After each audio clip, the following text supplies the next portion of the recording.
Hello，大家好。那我们今天来讲的是怎么样去做出这样子的浮雕效果。那今天会有两种做法，一种是这种比较简单的，这种简单单纯的就是凸出来的效果。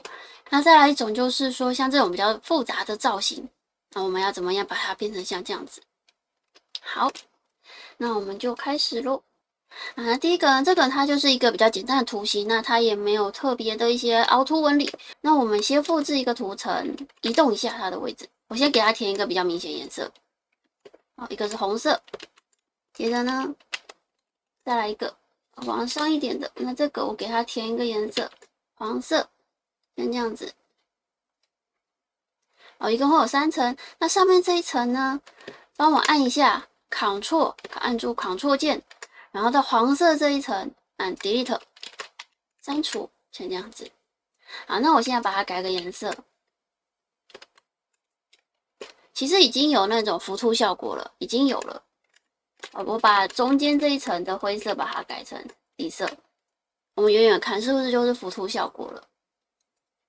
好，那这个时候呢，我们可以再做一件事情，就是把底色这一层按一下高斯模糊。亮的这一层按高斯模糊，那就会变成像这样子。中间这一层你也可以再给它一个高斯模糊。那有些人说，那我可不可以干脆一点，全部合并起来再做高斯模糊？可以的。我们就把它合并起来之后做一次高斯模糊，就会像这样子。那只是说有的时候啦，有的时候就是我们没有把握好到那个模糊的感觉，或者是那个颜色，所以可能就会不明显。所以呢，我这边的话会习惯稍微的先分层做个高斯模糊，然后我再去单独的对它的阴影层，我还会去做一点调整。分层有分层的好处，合并有合并的好处，这看每个人。好，那底下这种如果是这种比较复杂的，然后它有凹凹凸凸的，那我们就先画好一个灰阶，灰阶应该都会画啦，就直接复制一个放到旁边。好，来，那我调一下光源位置，我希望它今天的那个凹凸的反光是在这个位置。好，那这边呢用到一个大概应该是 3.0 新增的功能，叫做编辑的自动阴影。那我们找到普通。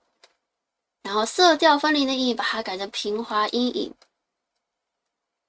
像这样子。好，接着呢，我们到这边，这边可以去调整它的光源强度。上面这个就是亮的，那下面这个是阴影的强度你可以根据你的需求去调整，像这样。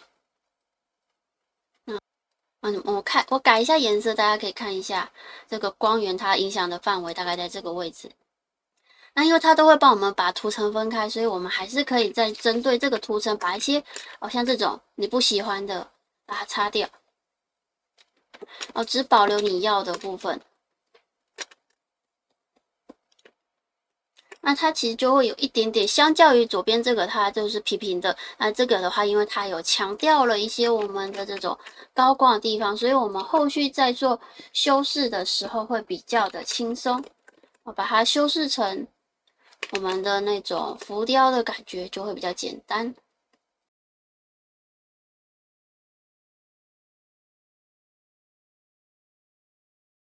那这浮雕其实还有一个很重要的一件事情，底下要有一个阴影，通常底下都会有个阴影。那当然你要结合上面的这个方法也是 OK 的。复制一层，然后稍微的移动一下，我们往上移动好了。我再复制一个底下一模一样的，然后按住 Ctrl 选到最上面这个，然后把底下的这个删掉，只留这一段。等于说我现在我只要这个下阴影，只是说这个下阴影呢，它要在我原本的这朵花里面。那接着呢，看色彩增值，然后高斯模糊，它就有点浮凸出来的感觉。这个我们还是要慢慢去细调包含因为其实我们那光源效果并不是说它很完美所以我们还是一样。在一些应该要亮的地方，我们还是要手动的去做勾勒，它才有办法就是去把那个反光的感觉做出来。只是说我们用反光效果的话，我们用这个自动阴影效果的话，是可以比较简单的去定到一些比较高的光源，大概是这样。那就是我们这次很简单的浮雕的效果，谢谢大家。